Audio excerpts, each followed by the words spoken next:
Over the past 2 years, Gardevoir has been an incredibly powerful deck in the Pokemon TCG, winning every level of event possible and even becoming a world's winning deck in the past month thanks to Riley.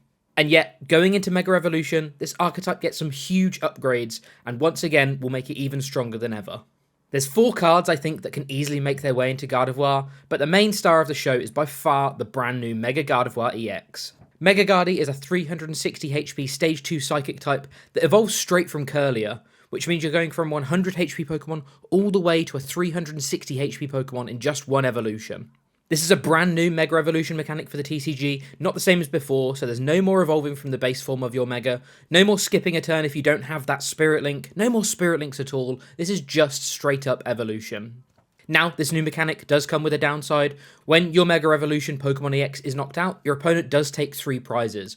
So it's going to be really important to time your Mega Evolutions correctly to make sure your opponent can't just win the game on the spot by taking 3 prizes on them. However, with the amount of HP some of these Mega Evolutions have, including Gardevoir, I think there'll be times where you can just slap a Mega Evolution down and basically checkmate your opponent, because you can see that this Gardevoir is going to take 4 prizes very, very easily. Its first attack, Overflowing Wishes, lets you search your deck for a basic Psychic for each benched Pokemon you have, and attach it straight to that Pokemon. That works fantastically well with Mega Symphonia, its second attack, which does 50 damage times the number of Psychic Energy attached to all of your Pokemon. Now, I don't think you're going to be using Overflowing Wishes too much, but Mega Symphonia can easily reach up to 350 damage if you're playing the full count of 7 Psychic in your deck, and when you're topping that up with things like Monkey Dory damage as well, you can be one-shotting even the new Mega Pokemon very, very easily.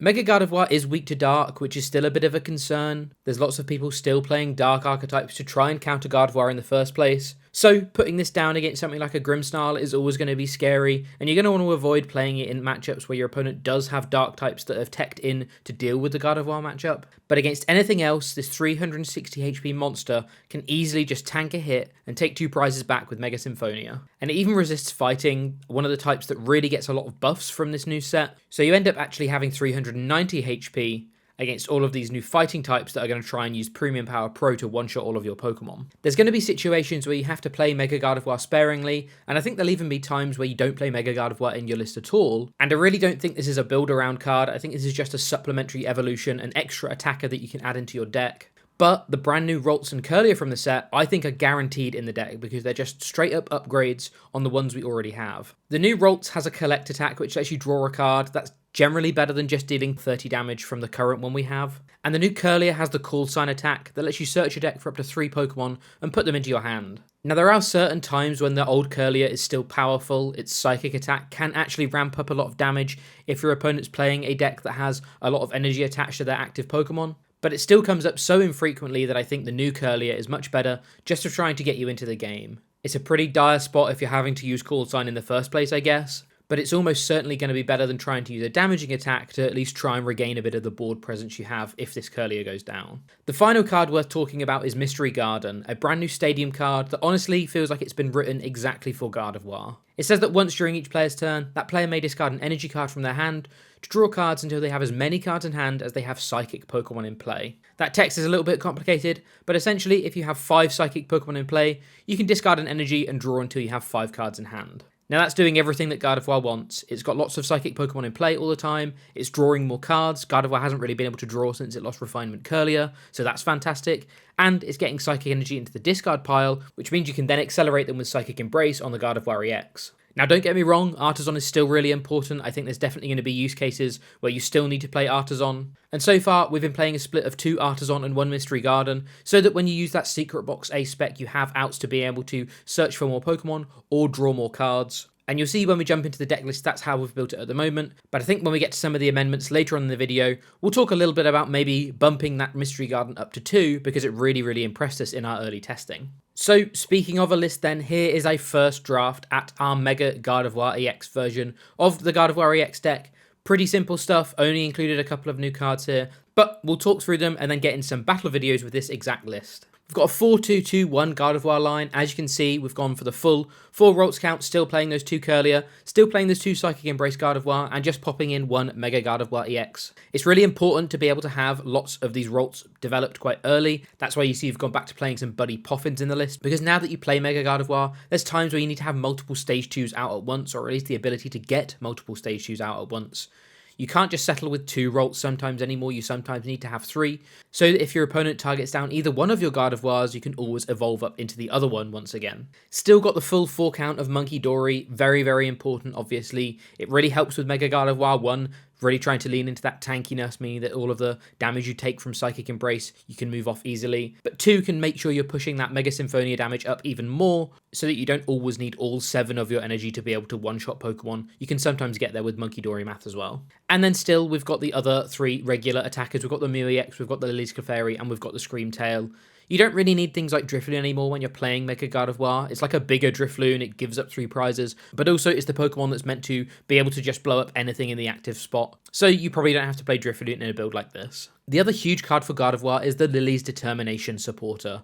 Now I think there are other Stage 2 decks that want Lily's Determination more. Because Gardevoir likes to get a lot of cards into the discard pile, particularly with Psychic Energy, it's going to be really important to still have an amount of research where other Stage 2 decks may just completely omit playing research going forward and just play Lily's Determination. I still think it's important for Gardevoir to play Professor's Research to be able to have extra discard cards in the deck. However, that doesn't mean Lily is bad in this deck. It's still fantastic, especially given that you're a Stage 2 deck. You sometimes need to pull together combo pieces, find that rare candy, find that Ultra Ball on the same turn, and even just having extra outs to being able to potentially draw into TM Evolution on the early turns. So you don't have to rely on finding an Arven, you can just sometimes try and draw enough cards with Lily's Determination to naturally draw into one anyway. As you can see, there's a couple of Buddy Poffin back in the list. Like I said, it's really important to have lots of Rolts down at once. You're really going to notice when playing this deck that you're going to want to have options to be able to evolve into either Gardevoir quite frequently. And because of that, I think you naturally have to switch away from a fully Nest Ball based engine to at least playing Buddy Poffins to try and get as many Rolts out onto the board as possible. It does make finding some of these EXs a little bit harder, things like the Mew and the Lily's Clefairy, but we do still have the full 4 count of Ultra Ball to be able to find those in the mid to late game when they're important as well. As I mentioned, we're playing 2 Artisan and 1 Mystery Garden in the list that you'll see today. We will talk a little bit after the battles about any changes we would make, but this was our first draft and Artisan still felt really important. Again, just trying to make sure you have as many Rolts in play as possible to try and give you the option to make use out of that Mega Gardevoir where otherwise you wouldn't really be able to. The rest is pretty standard, the usual Secret Box A-Spec, a cheeky Bravery Charm in here to be able to help with Scream Tail and some survivability on some of your EX Pokemon as well, and then a 4 Dark, 7 Psychic Energy count split, just to have as many outs as possible to trying to lean into Monkey Dories. Between the 4 Dark and the 3 Earthen Vessel, you should always be able to activate your Monkey Dories Adrenabrain pretty consistently from the first couple of turns onwards for the rest of the game. So yeah, pretty standard list, just trying to not lean into the Mega Gardevoir too much, but still have it in the deck to keep it as an option, whilst also trying to make some small upgrades to the support accounts, to the Rolts and the Curliers, to the Stadium options, to try and get this deck even more consistent than it already was. On to our first game then, and we've got Mega Gardevoir on the right-hand side. I'm playing Mega Gardevoir up against Joe's Garchomp deck. So Garchomp's another deck that's had a lot of buffs during this set. So we'll see which of these 2 decks looks to be better. Obviously, Gardevoir has literally just won the World Championship, so it's a very, very good deck, but does gain some very good cards. As I've already mentioned in the video, looks like I'm kicking things off. Going to be starting things with a Poffin, pretty much exactly what you want to see. I love that Poffin is back in Gardevoir. I think you can play it right now, but not many people really have been. They've been going just like all in on the Nest Ball plus Artisan route and really leaning into Secret Box. But I love that there is like valid reasons to play Poffin again, especially with Mystery Garden coming in, meaning that you sometimes need a different stadium other than Artisan. I think you have to at least now have the option of playing Poffin. So yeah, get myself a couple of the new Rolts, slight upgrade for Rolts, and then pass it over to Joe, who doesn't have a basic to begin with outside of Fez, but does have an Iono and does have that Artisan, so we'll be able to at least get a Gibble down.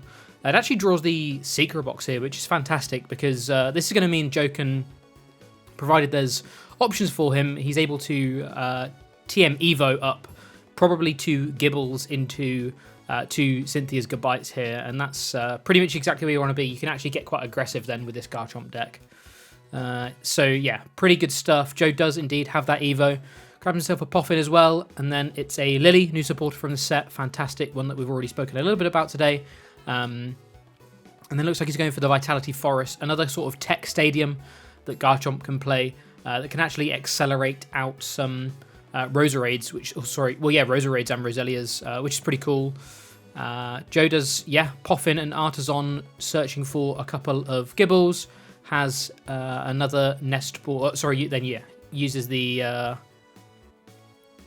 Artisan for a Gibble. Has a Roselia in hand, and then just TMEVOs up those Gabites. As it's back over to me, a plethora of cards. Head to Joe's discard pile as I kick things off. Taking a look at the Artisan myself. Can't see what I grabbed there. It's another Munkidori by the looks of it. So started trying to establish these Munkidoris as early as possible to maybe try and snipe some basics so that Joe is limited to as fewer Garchomps as possible. I can see myself debating. I had both the Mega and the EX in this hand. And obviously got a Candy. And I just go for the Mega and rip the research, basically saying this Mega can't get KO'd right now. So if I can find a Curlier, I can Evo up into the other Gardevoir and end my turn with two stage 2s that theoretically Joe's not going to be able to knock out very easily, having to use Gust and a load of power tablets, or premium power pros I should say. And I did indeed have the Ultra Ball for the Curlier, so then I can Evo into the Gardevoir and hopefully start applying some pressure next turn. Having two stage 2s on the board at the end of turn 2 is not bad, especially when you're against an evolving deck. Means that you can hopefully try and apply some pressure with the variety of different attackers, I guess, that Gardevoir plays. Joe's using a couple of Gabites here, searches out for a Roserade, and does indeed get himself a Cynthia's Garchomp. And then uses that Lily supporter. Again, Shuffle Draw 8 is just fantastic. Even Shuffle Draw 6 is fine. I think it would have been pretty welcome into the format, but Shuffle Draw 8 is brilliant for these evolution decks. It just means that you have so many more options, so many more opportunities to try and weave all of your turns together. Joe does find himself a Fighting Energy. Still has one of those Gabites left, so yeah, going to be using it. Wow, that is a shiny card. That is another Garchomp, I believe. We'll probably see him evolve it here. Maybe he may want to hold. He may want to not evolve yet, just so he has access to another champion school with Gabite.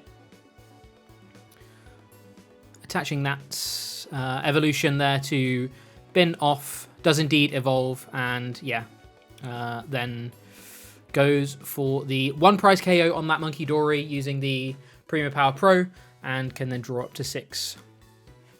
As we're back over to myself with Mega Gardevoir in the active, big 3 prizer, definitely a risk if Joe's able to one-shot this using a few of the other Premium Power Pros, though I think Joe needed a lot of damage mods here. There's two Premium Power Pros in the discard pile, so I think can't now get there with just one Roserade, because Garchomp's damage does 260 with another 3, that's 350, and I have 360 plus 360 HP, so not able to be one-shot by this Garchomp anymore, which is fantastic. Kind of means I can just hopefully try and power my way through two-shotting a couple of things here and there. Using the Iono to start to shuffle Joe's hand in and give myself a few more options. Do still have one monkey on the board and did Artisan another monkey out, so maybe able to try and fling some damage over if we do end up attaching some energy with Gardevoir EX. There's 2 going onto the active right now. And this is actually enough to knock out the Roserade if we move 3 damage off of the active with Munkidori's ability, because Roserade has 130, so we can move 3 off onto here, and then use Gardevoir's Mega Symphonia, 50 times the number of psychic energy on your board to do enough to knock out the Roserade. Again, I think trying to shore up Joe not being able to one-shot either my Mega Gardevoir or hopefully now my Gardevoir EX as well. Obviously, I wasn't able to, or didn't find a Ralts. I can't remember whether I had a couple of Ralts prize this game. But either way, found a second Munkidori rather than another Ralts, so could have potentially not had access to the Ralts, meaning that I had to really make sure this Gardevoir was protected on my bench. Joe was able to obviously search out for another Roselia here. Does indeed have that Cynthia's Power Weight as well, so Garchomp itself now has 400 HP. It's a 2-prize 400 HP Pokemon, so it's going to take some effort to get through. Mega Gardevoir can't quite do it, but can do it with the assistance of Munkidoris, so maybe we can get there. I remember reading the Spiritomb, just checking whether it hit for weakness, because that would be very sad, this one-prize Spiritomb just chunking through the Mega Gardevoir, as Joe uses the Corkscrew Dive first attack, drawing some more cards, and passing it back over to me. Kicking things off with an Earthen Vessel. Search for more Dark Energy, start getting some more energy onto these Munkidoris. Do indeed have a Mew as well. Mew could be useful. Just being able to copy Garchomp's attack potentially to try and close out a knockout could be quite powerful. Again, doesn't really one-shot, but if I'm able to do a little bit of poke damage, that along with dealing some damage from the Munkidoris could eventually use Mew to try and take a big swing at one of these Garchomps. Dropping the Iono there as well, just before, whilst I was talking about the Mew. I think I was debating here basically whether I wanted to just leave this Mega Guardian in the active, potentially risk it getting knocked out. Obviously, we're able to move a lot of damage off, and the Toedscruel that Joe put down, or the Toedschool that Joe put down, only had 60 HP, so we were able to move a lot off. And yeah, just going for the Mew option. So yeah, we're able to take an extra prize, get back down to even prizes, to hopefully just have to deal with this Garchomp and then maybe the Fez, and then pushing the Mew active. Hopefully, trying to protect this Mega Guardi again, trying to make this thing as tanky as possible. Moving all the damage off, knowing that Mew is likely to get KO'd anyway. Moving all the damage off, and then using Mew's attack to just deal a chunk to the Garchomp, kind of identifying that I can see that Joe's still in the awkward, odd prizes right now, so it's still likely to have to take three knockouts. There's no real sniping or anything in Joe's deck, so identifying that Joe can only go down to 3 here, and then if I'm able to find a way of gusting or using that Scream Tail to snipe the Garchomp, I can still be ahead in the prize race and hopefully try and lock Joe out of the game here. So not too much of a worry if Joe does take these 2 prizes and goes ahead here, because hopefully have lots of options to get back into the game. Joe did have another Lily there, so no hand disruption on his side. Was able to set up that Spiritomb before Lilying, so again, I think we're pretty likely to see just the Spiritomb taking the KO here. Again, Joe trying to leave a 1-prizer in the active to force some kind of Gust or Scream Tail from me, so that I want to stay on these on this 2-2 prize trade sort of game plan. Sending up the Mega Gardevoir here, definitely the tankiest thing on the board, and again hoping to basically draw myself into Gust or Scream Tail to try and take 2 prizes and be, I guess, a boss's orders away from being able to just win the game. Well, the deck actually doesn't play boss's order. I guess it will be Countercatcher or Scream Tail, but a Gust/Snipe away from being able to win the game here. Playing the Arven, I did see that I eyed up the Secret Box there. Yeah, grabbing the Secret Box and TM Evo, binning off another Psychic and a Curlier as well as that TM Evo. This can hopefully get me a Stadium to try and draw some cards, maybe that Mystery Garden. Could also just get me an Artisan to search for that Scream Tail, and we could get a knockout that way. Have to wait and see what I choose. Going to be another Arven here, potentially being able to search for a Countercatcher on the following turn as well if I'm not able to just pull one out here. Do have an Artisan as well, so yeah, that's pretty likely going to be access to Scream Tail, I suspect, or maybe even a third Munkidori if I have access to Scream Tail already, so able to move even more damage counters onto Joe's side of the board. Is going to be that Countercatcher, and no tool by the looks of it. Looks like that that Evo was my last tool in the deck. So the Artisan comes down, And we'll see, yeah, do have to go for that Scream Tail. Looks like I didn't have access to it anyway, but Garchomp has enough damage on it. It's already got 260 damage on it, so only needs 140 damage Snipe here. Gusting up the Fez as well to hopefully put Joe in a pretty difficult position. Obviously already attached a few energy onto the board. Now may struggle to move this Fez out of the way. And could also, and if he is able to move the Fez out of the way, if it's through an energy attachment, probably going to not be able to use Garchomp's second attack as well, which could mean, again, trying to keep our 2 prizes and 3 prizes safe. Not that Joe really has outs to being able to one-shot them anymore anyway, but still. Did move the Munkidori damage over to the other Garchomp as well, just so I have options of trying to KO a 2-prizer if, again, I'm not able to find Gusting or sniping onto the Fez. Joe does indeed have that air balloon, so not going to be too much of a worry. Again, probably not likely that is going to matter too much anyway, just because there's not a huge amount of ways Joe's able to one-shot anything on our board or any of the 2 prizes on our board right now. Again, Joe only needs to take 1 prize this turn, but needs to do it in a way where he can protect his 2 prizes. Iono is definitely a great shout, especially if Joe's able to combine this with, I guess, potentially, I guess he has attached to the other Garchomp, so maybe not. Joe could have potentially tried to set up the Gabite with no energy, tried to attach there and find some kind of recovery to attack with a, I guess, a fresh Garchomp. It's happy to KO with Spiritomb here, that makes sense. Just copying the damage off of the Garchomp. So that makes complete sense, means that Joe doesn't have to leave a 2-prizer in the active, so onus is basically on me to try and find a 2-prize KO here. Otherwise, Joe, I still think, has 2 power tablets left. So because he was able to bench this second Roselia here, can potentially have up to 120 damage buff, which will be enough to one-shot the Gardevoir on my bench, the Gardevoir EX. So, yeah, I think pretty much onus is on me to try and get a KO here. Yeah, okay. We do pretty much have it with that third Munkidori, though.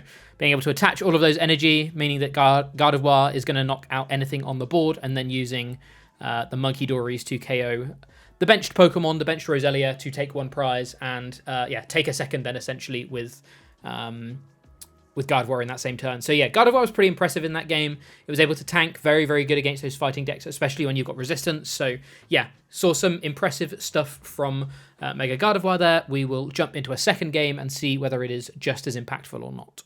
On to our second game then, and this time it's going to be Gholdengo up against Mega Gardevoir. Again, Mega Gardevoir on the right-hand side, and Gholdengo, Joe, is playing on the left-hand side. Gholdengo was one of the most hyped decks and one of the most played decks going into the World Championships, so important to see how Mega Gardevoir fares against it. Obviously, Guardi ended up winning, but there are a couple of high-placing Dengos, and it's still going to be popular, I think, going into the Mega Evolution format. It's really important to remember that because of these Megas have so much HP, some of these one-shotting decks like Gholdengo and Raging Bolt definitely still have a lot of value in the format, so I think there's no reason that Gholdengo is going to be going anywhere, I don't think. Looks like Joe's kicking us off here, starting Iron Bundle to my Munkidori, and just having a nest ball there to search out for a Gimmighoul. I guess Joe knows that there's going to be no real threat from me, so may only have access to 1 Gimmighoul, but may be okay with that. Metal Energy going on to Gimmighoul, and a pass over to me. So not the strongest turn from Joe. Ideally, you would like to get a Genesect down, a couple of other Gimmies down, but did at least get 1 down. As my turn doesn't look fantastic either. I think I see an Iono in hand, though. I think I'm really debating. Obviously, Joe hasn't had a great turn, but again, you can sit and rely on your opponent not having good turns. Joe could have been holding a really, really strong hand. It's all about getting your board state up to scratch. So always try and play for your own win con in the first instance. Sometimes it's easier to not to, or sometimes it's correct not to. But in this instance, I clearly wasn't going to be getting a Rolts down, so had to start searching for them. And it was worth it. Found a Buddy Poffin, grabbed a couple of Rolts there. Looks like I'm discarding a Psychic with a Vessel as well, which is fantastic. Again, that's exactly what you want to see, getting the Psychic Energy in the bin as early as possible, grabbing a Dark and another Psychic. We've already got one Dark on the Gholdengo, sorry, on the Munkidori, meaning that we can potentially start setting up some Gholdengos for easier knockouts going forward if we are able to establish these energy on the Munkidori here. No TM Evo, that would have been the ideal scenario, but obviously still have access to Candy, so still could be attacking next turn as we throw things back over to Joe, who does indeed have a Buddy Poffin, and then does have a Genesect as well to search out for double Gholdengo, so he's going to be getting at least one Gholdengo on the board this turn. Could potentially get a knockout here, still definitely within the realms of possibility. Second Poffin as well there for Joe, so plenty of Ball Search off the back of the Iono that I gave him. Unfortunately, it was all clogged together, so didn't have any on that first turn, but was able to at least get some Gholdengos down this turn. Psychic, able to retreat out and evolve into the Gholdengo for a coin bonus for 2 cards. Did Joe draw enough energy? Needs 3 energy to be able to knock this Munkidori out. Move the counter off. Yeah, looks like he didn't draw enough energy, and again, because there's already Dark Energy on one Munkidori, he knows I'm holding another Dark Energy. There's no point in just doing a little bit of damage. It's all going to end up being fed back over to Joe's side of the board anyway, so no point in doing a little bit of damage, just holding onto that energy for when Joe can actually take a knockout here. I've attached a Psychic, so it looks like I might be using Mind Bend this turn. Don't think I necessarily had to attach the Psychic pre-Lily. Similarly, I don't think I necessarily needed to use the Artisan pre-Lily. I guess I was hoping to try and increase my outs of finding Evo, but I think I could have definitely held the energy. The benefit of playing the energy doesn't mean at least I can get it into the bin with a retreat here, which is good. If I'm able to backdoor into like Rare Candy plus Ultra Ball or Gardevoir. And again, Artisan, I guess, helps thin out the deck, but there could be a better Artisan target that I find after the Lily, so I don't think I necessarily had to use it. I think it's okay to, but I don't think I had to. Do have the Candy for the Gardevoir EX. I don't think I've got enough energy in the discard pile to be able to attack with it this turn, though. Oh, it looks like I might be reconsidering. Am I reconsidering the evolution? No, I think I'm sticking with it. Sticking with it. Trying to protect that Dark Energy. Oh, I did hit Evo as well. Okay. Okay, so I think I was basically debating whether to use the whether to use the Candy or whether to like double Curlier and just evolve with the active one. But I think I ended up wanting to protect the Dark Energy, which again is why I probably shouldn't, or potentially shouldn't have evolved or attached that energy to the active, because I could have potentially saved having to spend a Candy here. But hindsight is 2020. Did at least get a Curlier out, so should always have access to a Gardevoir during this next turn. I was able to set up this or move this damage off, I guess, as well. So Joe kicks things off with a bundle, grabs a couple of Gholdengos with Genesect as well, of course. Bundles out my fresh Munkidori, and then gets a Monkey down of his own and starts coin bonusing, trying to probably weave together, trying to maybe high roll into like Boss plus Energy Search Pro. That's probably Joe's best turn here, trying to boss KO the Gardevoir. This one prize is fine. Joe knows he's going to have to take one prizes against this deck, just because that's all Gardevoir does. It just throws a board of one prizes at you one by one. So Joe knows he's going to have to take one prizes, so I don't think it's a big issue if Joe just takes a one prize here, because there'll be more for him to clean up easily later on. But that being said, obviously it would still be good to take as many prizes as possible as early as possible, force me to try and find another Gardevoir EX as well. So I think if he would have much preferred trying to boss KO the Gardevoir EX here. But instead settles for Arvening out a Vessel for a couple of energy. Still has access to Energy Search Pro, so still can use Energy Search Pro towards the late game to try and take a big KO. Moves out of the way with that air balloon, getting a couple of extra cards from coin bonus here. And yeah, is going to have enough damage. He's already had to attach this turn, so won't be able to monkey off the damage to make this a bit easier. So therefore is going to have to just bin off the energy. Bin off an extra energy to get the KO here. As it's back over to me. Sending up the Monkey Dory with a Psychic to begin with. I think my best turn is probably... well, it's one of two things. It's trying to take a KO on something like the Genesect, or just a 2-prize KO with a 1-prize Pokemon, or potentially just trying to confuse this Gholdengo to try and prevent another attack, hopefully on the following turn, to try and buy myself some time. There's not great attackers into this matchup from Gardevoir outside of damage extra damage you're able to put onto the board with Monkey Dories. There's nothing that like easily one-shots these Gholdengos right now. And I don't really want to get the Mega Gardevoir into the mix if I can help it. Lots of cards being thrown down there. I secret boxed out a few bits and bobs, and then using an Earthen Vessel to try and get some more energy onto the board. Again, trying to keep as many of these energy into the discard pile as possible, so when I do have to switch over to my Mega Gardevoir game plan, I know I'm going to be guaranteed trying to get some one-shots here and there. Do have the Bravery Charm, of course. Bravery Charmed Screamtail is a way of dealing quite a lot of damage to a lot of these Gholdengos. You can technically one-shot one, but it's going to require a lot of damage counters. Do have the Mystery Garden as well, so I was able to get an additional bit of draw here. And then looks like I'm committing the second Curlier to just being another Gardevoir, saying, Mega Gardevoir, in this matchup, you're probably too much of a liability, so going to leave it to the EX for now. I haven't been keeping track of how much energy is in the discard pile, so I'm not sure how many energy we're currently at for Screamtail. Again, a combination of energy and Monkey Dories may mean that we can take a KO somewhere, but I could just see this being like a KO on a Gimmighoul or something, whilst trying to Iono, obviously Iono there, so trying to trap this Genesect in the active potentially.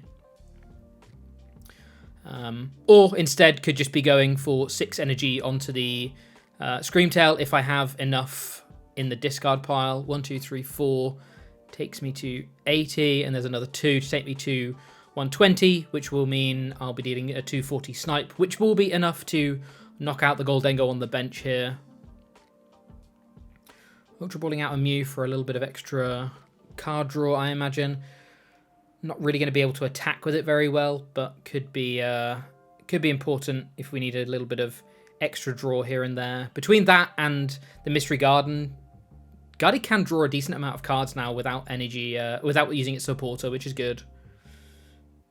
Extra couple of energy going on, and yeah, we're just going to see the snipe onto the Gholdengo, taking 2, and hoping that Joe basically has this Genesect trapped active now, to try and, I guess, potentially take an extra couple of prizes with this Screamtail, but if not, just, again, trying to make sure Joe doesn't take a knockout here to even up the prize trade. Joe does have Energy Search Pro. I think that grabbed 4 for him, so still a decent amount of... still decent value out of the Energy Search Pro, which is good.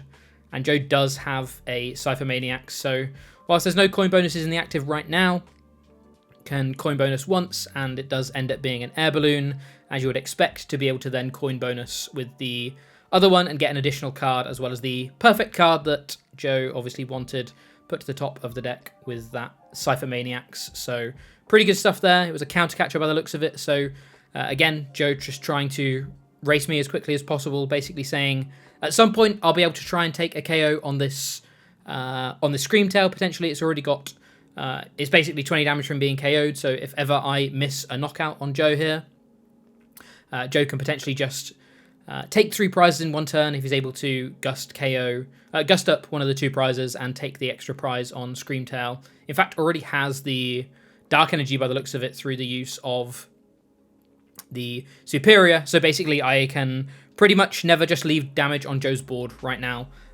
If ever I do, I'm kind of announcing that I know the Screamtail is going to get knocked out, and have to, I guess, be accepting of that and try and then be in a position where I can prevent Joe from taking a 2-prize knockout. I'm kicking things off with Vessel by the looks of it, discarding a Lily, so I guess I must have another draw supporter in hand. Lily's one of the best cards in the deck, so must have another good one. Either that, or I was just trying to really thin my hand down to draw with things like Mew and Garden, but I'm pretty sure Lily would have been part of that combo as well, so guessing I probably have a second Lily or something here.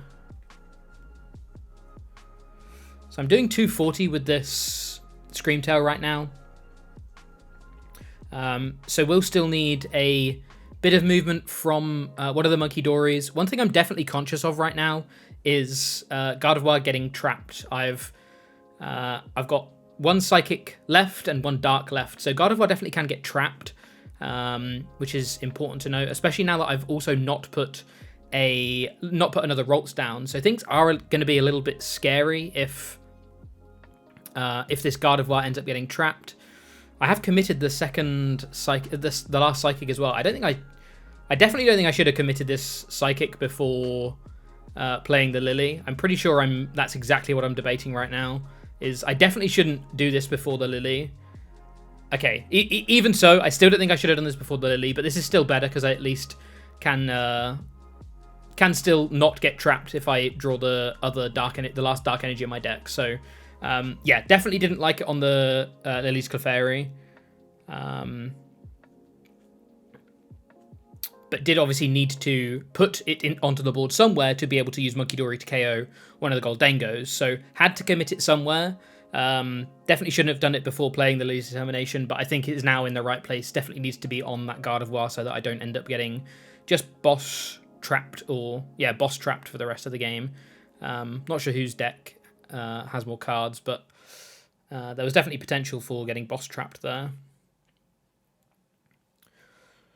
Obviously, Joe having the Monkey Dory is still a little bit scary, but because I was able to easily, I guess, establish a board with no damage on it for Joe, he's not able to take 3 prizes in a turn, which is good. Looks like he's just going to be going for a Monkey Dory 1 prize here, leaving the 2 prizes on the bench to, I guess, force me to find a gusting option. Actually, I can't find a gusting option because I don't have Countercatcher live anymore, and my 1 Bravery Charm's gone as well, so there's actually no way for me to win this turn, I don't believe. I'm pretty sure the best thing I can do is leave, like, Iono plus leave a 1 prizer on the board. I'm not even sure whether it's going to be correct to take a prize here, because obviously the only way I'm going to be taking a prize, I'm pretty sure, is going to be leaving a 2 prizer in the active. I guess I could get quite a bit of damage onto the board through Monkey Dories, plus then using Mind Bend for a KO. So yeah, best possible solution is probably using Mind Bend for a KO plus triple Monkey Dory or double Monkey Dory just off of multiple targets. So yeah, best I can do here is probably that. Looks like I'm Ultra Balling for another Ralts. I can't imagine this is for any reason other than just deck thing purposes, because if this Gardevoir goes down, we lose the game anyway. Looks like I'm not going to go for the Ralts. Maybe there is something. Okay, there is a Screamtail that's going to come into the mix here. So Screamtail can still obviously just try and deal some damage. I think you'll see exactly this actually. As long as I don't overload this Screamtail to the point where a Monkey Dory, because I'm not going to be able to one-shot anything with Screamtail, there'll be damage on Joe's board. So as long as I don't overload the Screamtail to the point of it being knocked out by Monkey Dory, which I think initially I do, and then we definitely have the conversation about, well, now I just lose because Joe can Monkey Dory the damage off and then KO anything theoretically that I send up. So basically I need to do less damage to myself so Monkey Dory can't take the knockout.